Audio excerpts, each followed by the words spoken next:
வந்த உடனே கவுன்சிலர்லாம் இல்லை, அடித்த உடனே அப்பாயின்மெண்ட் ஆர்டர் சிஎம் தான். நீ குங்குமம் வச்சாலும் சரி வைக்கலனாலும் சரி, நான் குல்லா போட்ட தொப்பி போட்ட இஸ்லாமியரை வம்பிழுப்பேன், சண்டை போடுவேன்னா அது பிஜேபி. நான் சவால் விட்டு கூட சொல்கிறேன், காசு கூட நம்ம பெட்டு கூட கட்டிக்குவோம். ஏன் அதிமுகவுக்கு பதற மாட்டுது? ஏன் எடப்பாடி பழனிசாமி காட்டமாக ஒரு கண்டனத்தை கூட மோடியை பார்த்து தெரிவிக்க மாட்டாரு? அப்படி என்னங்க திமுக மற்ற கட்சிகள்ல இருந்து வேறுபட்டு இருக்கு? பிஜேபின்றாங்க, திடீர்னு ஒரு கட்சி வருது, வந்த உடனே கவுன்சிலர்லாம் இல்லை, அடித்த உடனே அப்பாயின்மெண்ட் ஆர்டர் சிஎம் தான் 2 வருஷத்தில். இப்படியெல்லாம் வர்றாங்க. அதில் தவறு கிடையாது. மனிதராக பிறந்தவர்களுக்கு ஆசை இருக்கலாம், வந்த உடனே சிஎம் ஆகணுன்ற ஆசை இருக்கலாம், ஏன் அவங்க பிஎம் கூட ஆகலாம், அது அவரவர்களுடைய ஆசை, அதுக்குள்ளே நம்ம போகல. ஆனால் அவர்களுக்கும் இந்த கட்சிக்கும் அடிப்படையில் இந்த திராவிடர் இயக்கத்துக்கும் ஒரு வேறுபாடு இருக்குது. அது என்ன வேறுபாடுன்னு கேட்டிங்கன்னா, முதலில் அண்ணன் வட்ட செயலாளர் கொரியர் முருகன் அவர் பெயர்னு நான் நினைக்கிறேன், ஆமாம், ரொம்ப நேரம் பேசினாங்க, ஆமாம், அந்த அண்ணன் வந்து பேசுகிறப்ப அவர் செய்கிற ஒரு செயலை எல்லாரும் பார்த்தீங்களான்னு தெரில, மேடையிலிருந்து நான் பார்த்தேன். மாலை போட்டிருக்காரு, கையில் கயிறு கட்டியிருக்காரு, நெத்தியில் குங்குமம்லாம் இருக்குது. ஆனால் மேடையில் பேச கூப்பிட்ட உடனே கழுத்தில் இருந்த அந்த மாலை என்ற அறிகுறியோடு காவி துண்டை எடுத்து அவர் கையில் கொடுத்துட்டு தான் பேச தொடங்கினார். அதில் அர்த்தம் என்ன தெரியுமா? எனக்கு மத நம்பிக்கை இருக்கலாம், நான் பெரிய பக்திமானாக இருக்கலாம், நான் மாலை போட்டிருக்கலாம், எனக்கு என்ன நம்பிக்கை இருந்தாலும் சரி, மக்களை சந்திக்கின்ற போது நான் திமுக தொண்டனாக தான் இந்த மக்களை சந்திப்பேன். எல்லோருக்குமானவர் நாங்கள். ஏன் நெத்தியில் இருக்க குங்குமம் இஸ்லாமிய சகோதரர் உட்கார்ந்துருக்கவருடைய குல்லாவை பாதிக்காது, ஏன் நெத்தியில் இருக்க குங்குமம் கருப்பு சட்டை போட்டு வந்திருக்க மதிவதனையை பாதிக்காது என்று சொன்னால் அது திமுக. நீ குங்குமம் வச்சாலும் சரி வைக்கலனாலும் சரி, நான் குல்லா போட்ட தொப்பி போட்ட இஸ்லாமியரை வம்பிழுப்பேன், சண்டை போடுவேன்னா அது பிஜேபி. இரண்டுக்கும் உள்ள அடித்தளமான அடிப்படையான வேறுபாடு அது. அப்போ மனிதர்களை மனிதர்களாக மட்டுமே பார்க்கக்கூடிய இந்த திராவிட பேரியக்கத்தை இன்றைக்கு இந்தியா முழுவதும் கொண்டு சேர்க்கக்கூடிய முதல்வராக தமிழ்நாட்டின் முதல்வர் இருக்கார். இதில் அவரோட பிறந்த நாளில் இன்னொரு முக்கியமான செய்தி, இந்த மேடையில் எல்லாரும் பேசினாங்க. பேசிக்கிட்டு இருக்கப்ப நம்முடைய வடசென்னை கிழக்கு மாவட்டத்தினுடைய மாவட்ட கழக பொறுப்பாளர் அண்ணன் ஆர்டி சேகர் அவர்கள் மேடைக்கு வந்த உடனே முதல் கேள்வி என்ன கேட்டார்னா, பின்னாடி இருக்கக்கூடிய மகளிரெல்லாம் பார்த்து இவங்களெல்லாம் பேச விட்டீங்களான்னு கேட்டாங்க.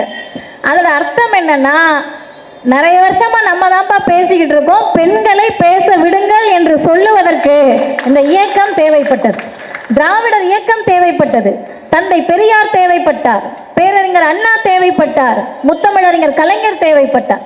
இப்போ இதெல்லாம் பொறுத்துக்க முடியாம தான் என்னென்னமோ பண்ணி பார்த்து திமுகவை ஆட்சியிலிருந்து அகற்றிடணும், ஏதாவது பிரச்சனை கொடுக்கணும், நேரடியாக பிரச்சனை கொடுக்கணும், ஒன்றுத்துக்காகாத ஆளுநரை வச்சு பிரச்சனை கொடுக்கணும், எங்கேருந்தோ ஆடு மேய்ச்சிட்டு மாடு மேய்ச்சிட்டு நீ பாட்டெல்லாம் சுத்தக்கூடாது, நீ எல்லாம் என்ன பண்ணணும்னு கேட்டால் ஆட்டுக்குடியோட நேராக வந்து இங்கே ஒரு கேவலமான மோசமான அரசியலை பண்ணணும் அப்படின்னு கூட்டிகிட்டு வந்தவங்க இப்படி பல பேரை வைத்து வித்தை காட்டுறாங்க.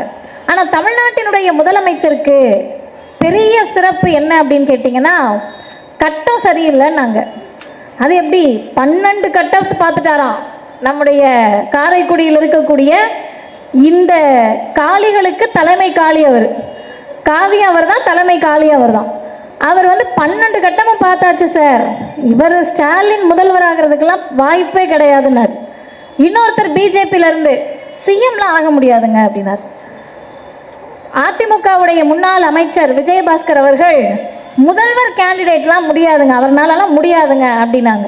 ஆனால் இன்னைக்கு என்ன செய்தின்னா, திமுகவில் இருக்கவங்களுக்கு மட்டுமில்ல, நின்று கேட்டுக்கொண்டிருக்கக்கூடிய பொதுமக்கள் ஒன்றை புரிந்து கொள்ளுங்கள், கட்டம் சரியில்லை, முதல்வராக முடியாது, கலைஞர் மறைந்து விட்டார், திமுகவை இனிமேல் எதுவுமே பண்ண முடியாது, அவ்வளவுதான் முடிஞ்சிருச்சுன்னு சொன்னப்ப நீங்கள் குறித்து வைத்துக் கொள்ளுங்கள், 2019 நாடாளுமன்ற தேர்தல், 19 மாவட்ட உள்ளாட்சி தேர்தல், 19 நடந்த இடைத்தேர்தல், சட்டமன்ற இடைத்தேர்தல், 21 சட்டமன்ற தேர்தல், 21 நடந்த நகர்ப்புற ஊரக உள்ளாட்சி தேர்தல், 22 நடந்த இடைத்தேர்தல், 23 ஈரோடு இடைத்தேர்தல், 24 நாடாளுமன்ற தேர்தல், 24 விளவங்காடு சட்டமன்ற இடைத்தேர்தல், விக்கிரவாண்டி இடைத்தேர்தல், இப்போது இறுதியாக நடந்து முடிந்த ஈரோடு கிழக்கு இடைத்தேர்தல் என்று தலைவராக பதவியேற்றதிலிருந்து 11 தேர்தல்களில் பிஜேபியை இருந்த இடம் தெரியாமல் காலி செய்து காட்டியவர் தமிழ்நாட்டின் முதலமைச்சர். எப்படி முடிஞ்சிச்சு? எங்கிருந்து அந்த துணிச்சல் வந்தது? எது நடந்தாலும் பரவாயில்ல, பிஜேபியை காலூன்ற விடமாட்டோன்ற அந்த கொள்கை துணிவுக்கு பெயர்தான் திராவிடர் இயக்கம் என்ற பேர் இயக்கமாக இந்த மண்ணில் இருக்கிறது. நீங்க மற்ற சுயநலத்தை எல்லாம் விட்டுருங்க. ஒருவர் முதல்வர் பிறந்தநாள் செய்தி சொல்றாருங்க. என்ன சொல்லணும்? 2024 பிறந்தநாள் செய்தி சொன்னார். என்ன சொன்னாருன்னா, எல்லாரும் எனக்கு வாக்களிக்கணும், திமுக ஜெயிக்கணும், நீங்கள் எனக்கு பரிசு கொடுக்கணும், பொருள் கொடுக்கணும், இதெல்லாம் அவர் கேட்கல. 24 அவருடைய பிறந்தநாள் செய்தியாக போன வருஷம் சொன்னார், இந்தியா கூட்டணி, மதச்சார்பற்ற முற்போக்கு கூட்டணி பாசிசத்தை வீழ்த்தி 40 இடங்களையும் நம்ம தான் கைப்பற்றணும்னு சொன்னார். செய்து காட்டினார்கள் அவருடைய தொண்டர்களும் தமிழ்நாட்டு மக்களும். இப்போ என்ன பிறந்தநாள் செய்தி சொல்கிறாருன்னா, இந்த கூட்டத்தினுடைய நோக்கம் அதுதான், நான் அதை மட்டும்தான் பேச போகிறேன். ரொம்ப தெளிவாக ஒரு உறுதிமொழியை கொடுத்தார். திமுகவினுடைய கடைமட்ட தொண்டரும் இன்றைக்கு அந்த உறுதிமொழியை ஏற்றிருக்கிறார்கள். அது திமுகவுக்கான உறுதிமொழி மட்டுமல்ல, தமிழ்நாட்டின் மீது, தமிழர் நலனின் மீது அக்கறை கொண்டிருக்கக்கூடிய அனைவருக்குமான உறுதிமொழி. என்ன உறுதிமொழி? தமிழர் நலனையும் எதிர்காலத்தையும் யாருக்காகவும் எதற்காகவும் விட்டு கொடுக்க மாட்டோம், ஒன்றுபட்டு போராடுவோம், தமிழ்நாடு போராடும், தமிழ்நாடு வெல்லும். தமிழர் நலனுக்கு என்ன பிரச்சனை, எதிர்காலத்துக்கு என்ன பிரச்சனை வந்துருச்சு அப்படின்னு கேட்டிங்கன்னா, கூட்டத்தில் இத்தனை பேர் உட்காந்துருக்கோம். நான் சவால் விட்டு கூட சொல்கிறேன், காசு கூட நம்ம பெட்டு கூட கட்டிக்குவோம். நான் முடிச்சு கீழே போகிறப்ப நான் சொன்னதில் பொய் இருந்துச்சுன்னா என்னை நிப்பாட்டி யூடியூப்லாம் கூட வந்திருக்காங்க, கவர் பண்ணி நீ பொய் தாம்மா பேசுனேன்னு யாருனாலும் என்கிட்ட சொல்லலாம்.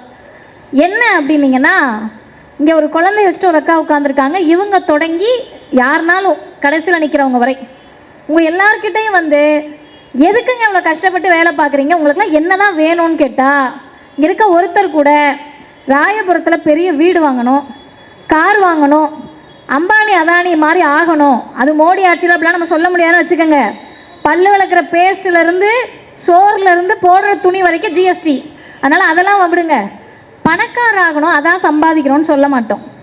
ஆனால் நீங்கள் போய் யார்கிட்டனாலும் கேளுங்க, 2 விஷயம் சொல்லுவாங்க. ஒன்று, நான் படிக்கலை, எப்படியாவது என் பிள்ளைய படிக்க வச்சிடணும்னு வேலை பார்த்துக்கிட்டு இருக்கோம், ஓடிக்கிட்டு இருக்கோன்னு சொல்லுவாங்க. இன்னொன்று, ரொம்ப வயசானவங்களாக இருந்தால் என்ன சொல்லுவாங்கன்னா, பெற்றது என்னை பார்த்துக்கல, அது பாட்டு போயிடுச்சு, அதனால் கஷ்டப்பட்டு வேலை பார்த்துக்கிட்டு இருக்கேன்னு சொல்லுவாங்க. இது 2 தாண்டி பெரிய காரணம் ஒன்றும் இருக்காது. இந்த ரெண்டு விஷயத்துக்கு பின்னாடி இருக்கக்கூடிய அரசியலை மட்டும் புரிஞ்சுக்கிட்டிங்கன்னா, ஏன் திமுக ஆட்சி தான் வேணும்னு தொண்டை தண்ணி வத்த நாங்களாம் கத்துறோன்னு புரிஞ்சிடும். முதல் விஷயம், எத்தனாவது படிக்கிற பாப்பா? அவங்க 5ஆவதா? சரி, 5ஆவது படிக்கிற குழந்தை. இந்த பிள்ளையிலேருந்து 3ஆவது, 5ஆவது, 8ஆவது இவங்களுக்கெல்லாம் பொது தேர்வு வைக்கணுமா, பப்ளிக் எக்ஸாம் வைக்கணுமா. பொது தேர்வுனா என்னன்னு தெரியுமா பாப்பா? பப்ளிக் எக்ஸாம்னா போய் எழுத சொன்னால் நாளைக்கு எழுதிடுவியா? எப்படி முடியும்? யாருக்கா கொஞ்சமாவது புத்தி இருக்கிறவங்க எனக்கு பப்ளிக் எக்ஸாம் வைப்பாங்களான்ற மாதிரி பார்க்குது அந்த பாப்பா. கொஞ்சமாவது அரசியல் தெளிவு இருக்கிறவங்க, மக்கள் மேலே அக்கறை இருக்கிறவங்க, மனித பிறவிகளாக இருந்தால் 5ஆவது படிக்கிற பிள்ளைக்கு பப்ளிக் எக்ஸாம் வைப்பாங்களா அப்படின்ற பார்வையில் அந்த குழந்தை பார்க்குது. யாராவது ஒருவர் பகுத்தறிவோடு இருக்கக்கூடியவர், பிள்ளைகள்லாம் படிக்கணும், குழந்தைங்கள்லாம் படிக்கணும், நாடு முன்னேறணும்னு நினைக்கிறவங்க பச்சை பிள்ளைகளுக்கு பொது தேர்வுன்னு சொல்லக்கூடிய பப்ளிக் எக்ஸாம் வைக்க முடியுமா?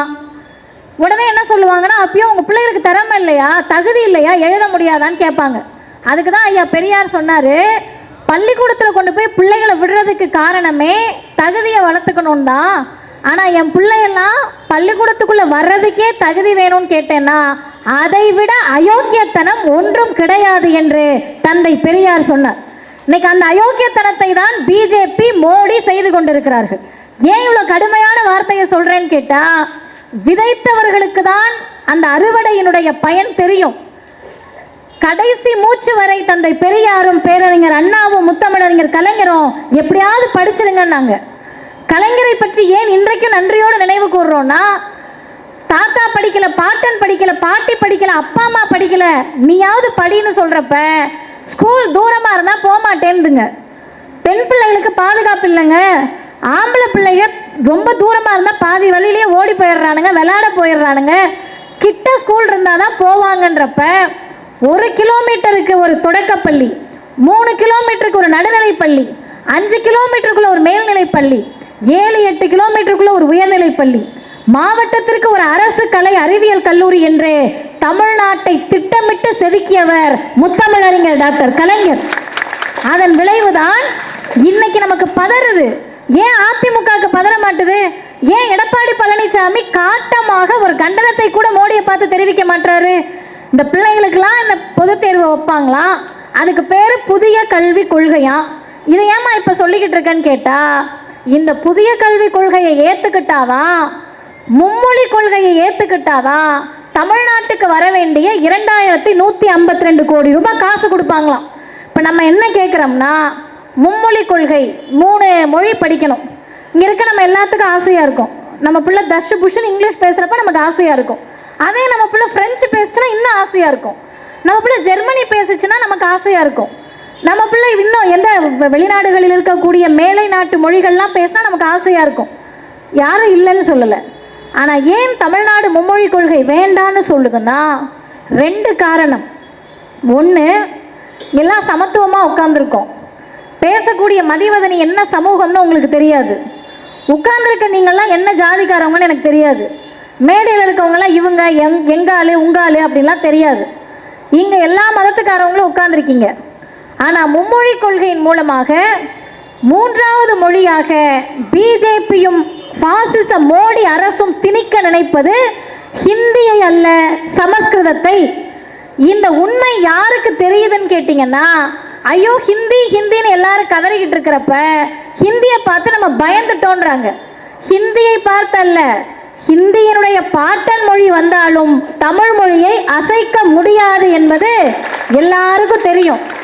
ஆனால் அதை தாண்டி நாங்கள் ஏன் அதை எதிர்க்கிறோம்னா, என்ன சமூகம்னு தெரியாது, என்ன மதம்னு தெரியாதுன்னு ஒற்றுமையாக உட்கார்ந்துருக்கோம்.